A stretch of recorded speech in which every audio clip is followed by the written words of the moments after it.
हरे कृष्णा। तो आज है हमारे भगवत गीता चैलेंज का डे 2। कल हमने धृतराष्ट्र की चिंता और उनके मन के पक्षपात को देखा और देखा कि किस प्रकार वो संजय से प्रश्न कर रहे हैं कि युद्ध भूमि में चल क्या रहा है।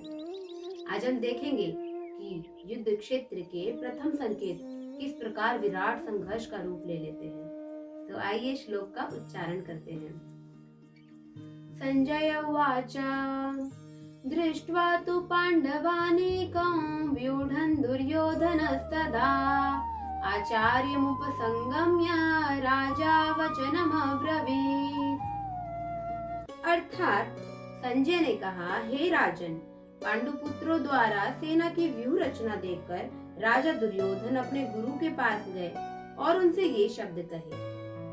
धृतराष्ट्र जन्म से अंधे थे और दुर्भाग्यवश आध्यात्मिक दृष्टि से भी वंचित थे और वे ये भी जानते थे कि उनके पुत्र भी उन्हीं की तरह धर्म के क्षेत्र में अंधे हैं और वो कभी भी पांडु पुत्रों के साथ समझौता नहीं करेंगे। परंतु उनके मन में कहीं ना कहीं एक उम्मीद थी कि शायद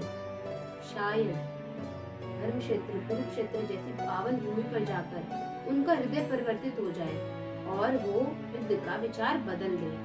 पर संजय उन्हें असल में बताते हैं कि युद्ध भूमि में चल क्या रहा है। इस श्लोक में एक सूक्ष्म बात छिपी है।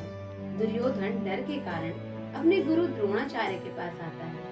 पांडवों की सुव्यवस्थित व्यूह रचना को देखकर उसका मन विचलित हो जाता है। उसका पहला ही कदम उसके मन की व्यथा को दिखा देता है कि किस प्रकार उसके मन में डर का भाव उत्पन्न हो रहा है। अहंकारी लोग जब ऐसी ही परिस्थिति से गुजरते हैं तो उनके मन में डर आता है और भगवत गीता हमें सिखाती है कि जब हमारे सामने ऐसी सिचुएशन आती है तो हमें उस सिचुएशन से डरना नहीं है और शांत मन से उसके बारे में सोचना है। अगर दुर्योधन के मन में विनम्रता होती तो वह युद्ध को रोकने का प्रयास करता। हरे कृष्ण।